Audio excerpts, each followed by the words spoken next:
இன்னைக்கு நாம பார்க்க போறது பக்கம் 48ல் இயல் 3ல் படம் இங்கே பழமொழி எங்கே அப்படிங்கிற ஒரு பாடத்தை பார்க்க போறோம். இதுல என்ன கொடுத்துருக்காங்க? பழையனூர் மாந்தோப்பில் கிளி ஒன்று இருந்தது. அதன் பெயர் செல்லம்மா. அந்த ஊரில் அதை அவ்வாறுதான் பெயர் சொல்லி அழைப்பார்கள். மாங்காய் காய்க்கும் பருவத்தில் தோப்பிற்கு வரும் சிறுவர்களிடம் ஒரு படத்தை மரப்பூந்திலிருந்து எடுத்து காட்டும். அந்த படம் உணர்த்தும் பழமொழியை சிறுவர்கள் கூறிவிட்டால் அவர்களுக்கு ஒரு மாங்காய் பறித்து போடும். அதனால் அதை பழமொழி கிளி என்றும் ஆசையாக அழைப்பார்கள். அதாவது பழையனூர் அப்படிங்கிற ஒரு கிராமத்தில் ஒரு மாந்தோப்பு இருந்திருக்கு. அந்த மாந்தோப்பில் ஒரு கிளி இருந்துச்சு. அதோட பெயர் தான் செல்லம்மா. அந்த செல்லம்மா கிளி என்ன பண்ணுன்னா, மாந்தோப்பிற்கு நிறைய பேர் விளையாட வருவாங்க இல்லையா, அவங்க கிட்ட ஒரு படம் காமிக்கும். அந்த படத்துல ஒரு பழமொழி இருக்கும். அந்த பழமொழியை அவங்க சொல்லிட்டாங்கன்னா அவங்களுக்கு ஒரு மாங்காவை பறிச்சு கொடுக்கும். அதனால அந்த கிளிக்கு பேரு பழமொழி கிளி அப்படின்னு சொல்லுவாங்க. அடுத்ததா பழமொழினா என்னன்னு உங்களுக்கு சொல்லியிருக்காங்க பாருங்க. பழமொழிகள் என்பவை நம் முன்னோர்கள் தங்கள் அனுபவத்தின் மூலம் உணர்ந்து கூறிய மொழிகள். பழங்காலம் முதற்கொண்டே பழமொழிகள் வழக்கிலிருந்து வருகின்றன. பழமொழி 400 என்னும் பெயரிலேயே நீதி நூல் ஒன்றும் உள்ளது. அதாவது பழமொழினா என்னன்னு சொல்லி உங்களுக்கு கேள்வி வரும். அதாவது பழமொழினா என்னது?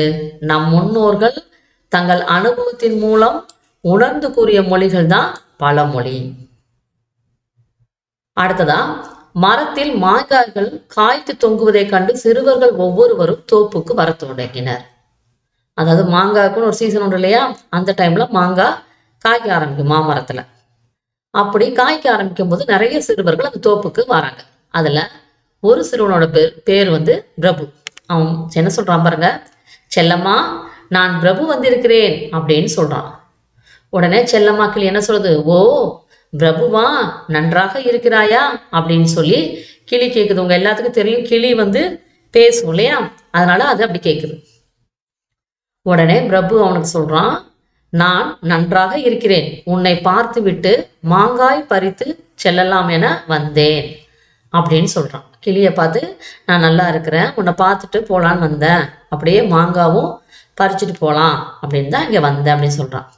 உடனே கிளி சொல்லுது பாருங்க, மிக்க மகிழ்ச்சி, நான் காட்டும் படத்திற்குரிய பழமொழியை கூறினால் நானே உனக்கு மாங்காய் பறித்து தருகிறேன் என்று கூறியவாறு கிளி ஒரு படத்தை எடுத்து காட்டியது. அதாவது உடனே அது என்ன பண்ணுது, ரொம்ப சந்தோஷம் அப்படின்னு சொல்லி ஒரு பழமொழி படத்தை காமிக்குது. இதுதான் அந்த படம். பிரபுவுக்கு காமிச்ச படம் இந்த படம் தான். இந்த படம் உணர்த்தும் பழமொழி என்னன்னு சொல்லி உங்களுக்கு கேட்குறாங்க. இதை பார்த்தா உங்களுக்கு என்ன தோணுது? ஒரு யானை காமிச்சிருக்காங்க, அதுல பாருங்க மணி தொங்குது. அப்ப இதை வச்சு என்ன பழமொழி சொல்லலாம்னா, யானை வரும் பின்னே மணி யோசை வரும் முன்னே. இதைத்தான் பிரபுவும் சொன்னான். உடனே செல்லம்மா கிளி என்ன சொல்லுது பாருங்க, சரியாக கூறினாய், இதோ உனக்கு மாங்காய் பறித்து தருகிறேன் அப்படின்னு சொல்லி ஒரு மாங்காவை பிரபுட்ட கொடுக்குது கிளி. உடனே பிரபு என்ன சொல்றான், ஐ ரொம்ப நன்றி செல்லம்மா அப்படின்னு சொல்றான். அடுத்ததா பாருங்க, அடுத்தாப்புல இன்னொரு ஆள் வருது. அவனுடைய பேரு வின்சென்ட். சரியா? அவன் என்ன சொல்றான், எப்படி இருக்கிறா செல்லம்மா அப்படின்னு சொல்லி கிளியை பார்த்து கேட்குறான். உடனே கிளி என்ன கேட்குது பாருங்க, யார் வந்திருப்பது அப்படின்னு கேட்குது. உடனே அவன் சொல்றான், வின்சென்ட் வந்திருக்கிறேன் செல்லம்மா, எனக்கும் மாங்காய் வேண்டும் அப்படின்னு சொல்றான். அப்போ கிளி என்ன பண்ணுது, இப்பவும் ஒரு படத்தை காமிக்குது. அதுதான் இந்த படம். இதுல பாருங்க, இந்த படத்தை தான் வின்சென்ட்டுக்கு கிளி காமிக்கு. இதுல பாருங்க, ஒரு ஆறுடைய கரைகள் இருக்கு. அந்த ஆற்றுடைய கரைக்கு பின்னாடி பாருங்க பச்சை வண்ணமா இருக்குது. இதை வச்சு ஒரு பழமொழி அது சொல்லுது. அதாங்க, இந்த படம் உணர்த்தும் பழமொழி என்ன என்று சொல், மாங்காய் தருகிறேன் அப்படின்னு சொல்லி கிளி இந்த படத்தை காமிச்சிட்டு வின்சென்ட்டை கேட்குது. நீங்க கண்டுபிடிச்சிட்டீங்களா? வின்சென்ட் என்ன சொன்னான்னா, இக்கரைக்கு அக்கறை பச்சை அப்படின்னு சொன்னான். இதே மாதிரி நீங்களும் இந்த பழமொழியை கண்டுபிடிச்சிடணும். உடனே கிளி சொல்லுது, நன்று, சீக்கிரமாக விடை கண்டுபிடித்து விட்டாயே, இதோ உனக்கு மாங்காய் அப்படின்னு சொல்லி மாங்காவை கொடுக்குது. உடனே வின்சன் அதை வாங்கிட்டு, எனக்கு மாங்காய் கிடைத்து விட்டது, நன்றி செல்லம்மா அப்படின்னு சொல்லி அந்த இடத்துல இருந்து போயிருந்தான்.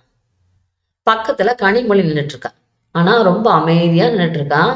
உடனே செல்லம்மா கிளி கேக்குது, கனிமொழி ஏன் அமைதியாக நிற்கிறாய்? உனக்கு மாங்காய் வேண்டாமா அப்படின்னு சொல்லி கிளி கனிமொழிகிட்ட கேக்குது.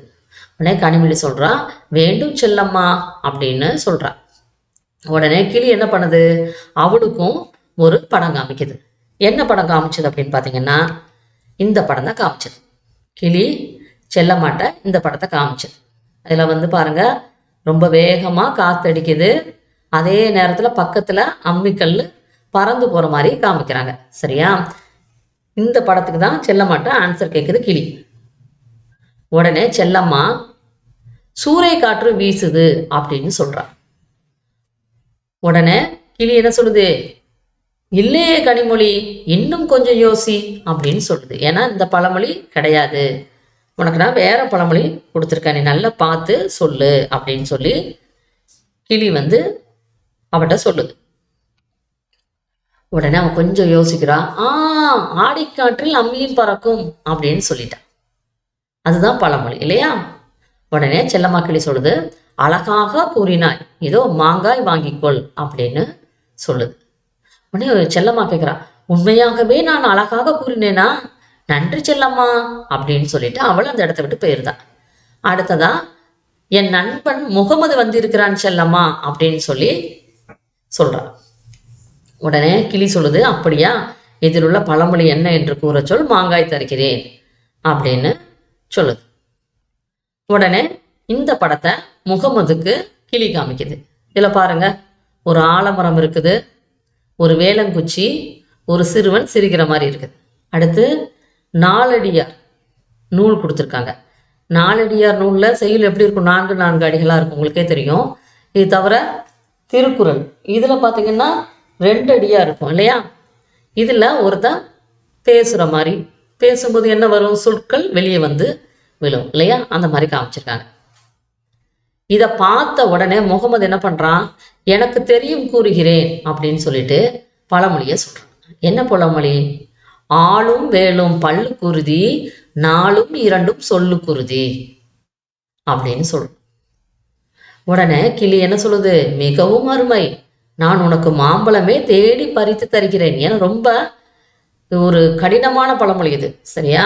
அதை என்ன பண்ணிட்டான் அவன், ரொம்ப அழகா சொல்லிட்டான். ஆலமரத்தை வச்சு ஆள், வேளாங்குச்சை வச்சு வேல், பல்லுக்கு உறுதி, இந்த சிரிப்பை வச்சு பற்கள் இல்லையா, அதை வச்சு அவன் என்ன சொல்கிறான், பல்லுக்கு உறுதி. 4 அடியார் 4, திருக்குறள்னா 2 அடி, அதான் 2ம், பேசுறது சொல்லுக்குருதி, அந்த மாதிரி அவன் கொண்டு வந்துட்டான். அதுக்கு தான் அந்த கிளி என்ன பண்ணிச்சு, அவனுக்கு மாம்பழம் பறிச்சு தருது. உடனே முகமது சொல்கிறான், நன்றி செல்லம்மா அப்படின்னு சொல்கிறான். உடனே பக்கத்தில் இன்னொரு குரல் கேட்குது, செல்லம்மா எனக்கு அப்படின்னு சொல்லி ஒரு குரல் கேட்குது. உடனே கிளி அந்த குரலை வச்சு ஆளை கண்டுபிடிச்சிட்டு, தேனிசையா, இதில் என்ன பழமொழி இருக்கு சொல்லேன், உடனே பறித்து தருகிறேன் அப்படின்னு கிளி சொல்லுது. அந்த குரலை வச்சு தேனிசை அப்படின்னு அதை கண்டுபிடிச்சு ஒரு படத்தை காமிக்குது. தேனிசைக்கு காமிச்ச படம் இதுதான். இதில் பாருங்க, விவசாயிகள் என்ன பண்ணுறாங்க, நெல்லை காற்றுல என்ன பண்ணுறாங்க, அப்படி தூட்டிட்டு இருக்காங்க. அப்போ என்ன ஆகும், அந்த தவிடு தூசி எல்லாம் வெளியில் போயிடும் இல்லையா? அதைத்தான் இங்கே படத்தில் காமிச்சிருக்காங்க. இதை பார்த்த உடனே அவன் என்ன சொல்லிட்டான், காற்றுள்ள போதே தூற்றிக்கொள் அப்படின்னு சொல்லிட்டான். பார்த்த உடனே சொல்லிட்டான். உடனே கிளி சொல்லுது, கண்ணிமைக்கும் நேரத்தில் கூறிவிட்டாயே, இதோ மாங்காய் வாங்கிக்கொள் அப்படின்னு தேனீசிட்ட கொடுக்குது. உடனே தேனீசி சொல்றா, மாங்காய் சாப்பிட மிகவும் பிடிக்கும், எனக்கும் மகிழ்ச்சியாக இருக்கிறது செல்லம்மா, நன்றி அப்படின்னு சொல்லிட்டு போறா. பழமொழி கிளி, எனக்கு மாங்காய் இல்லையா அப்படின்னு சொல்லி பின்னாடி இருந்து ஒரு குரல் கேட்குது. யாரு கூப்பிடுறான்னா கதிரவன். உடனே கிளி என்ன சொல்லுது பாருங்க, யாரு என் செல்ல பெயரை சொல்லி கூப்பிடுவது, கதிரவனா, இதன் பழமொழியை கூறு தருகிறேன் அப்படின்னு சொல்லுது. அதாவது கதிரவனுக்கும் அது என்ன பண்ணுது, ஒரு பழமொழியை சொல்ல சொல்லுது. கதிரவனுக்கு காமிச்ச பழமொழி இதுதான். அதாவது ஒரு விவசாயி என்ன பண்றாரு பாருங்க, அவருடைய வயலை உழுறார், இந்த மாதிரி ஒரு பழமொழியை காமிக்கிறார் செல்லம்மா. இதில் பாருங்க, இதை வச்சு என்ன வரும்? இந்த வயலை அவர் ஆழமாக உழுறார். இது நீங்கள் கண்டுபிடிச்சிருப்பீங்கன்னு நான் நினைக்கிறேன். இதில் கதிரவன் சொன்னது என்னன்னு பார்ப்போம். அகல உழுவதை விட ஆழ உழுவதே மேல் அப்படின்னு சொல்கிறான். உடனே செல்லம்மாக்களி என்ன சொல்லுது? மிக்க மகிழ்ச்சி, இதோ உனக்கும் மாங்காய் பெற்றுக்கொள் அப்படின்னு சொல்லி கொடுக்குது. ரொம்ப நன்றி பழமொழி கிளி அப்படின்னு சொல்லிட்டு அவனும் போகிறான். இந்த மாதிரி எல்லா சிறுவர்களும் என்ன பண்ணுறாங்க? நிறைய பழமொழிக்கு ஆன்சர் சொல்லிட்டு மாங்காவை வாங்கிட்டு போகிறாங்க. அதுதாங்க எப்படி கொடுத்துருக்காங்க. சிறுவர்கள் அனைவரும் செல்லம்மா கிளியிடம் என்ன சொல்கிறாங்க? செல்லம்மா, நாங்கள் இன்னும் நிறைய பழமொழிகளை தெரிந்து கொண்டு மீண்டும் நாளைக்கு வருகிறோம் என கூறிவிட்டு மிகவும் மகிழ்ச்சியாக வீட்டிற்கு சென்றனர் அப்படின்னு கொடுத்துருக்காங்க. இதில் பார்த்தீங்கன்னா உங்களுக்கு 6 பழமொழிகள் இருக்குது. இந்த பழமொழிகள் எல்லாத்தையும் நீங்கள் என்ன பண்ணிக்கோங்க? நல்லா படிச்சுக்கிடணும். இந்த பழமொழிகளுடைய அர்த்தமும் எப்பவுமே தெரிஞ்சுக்கணும்.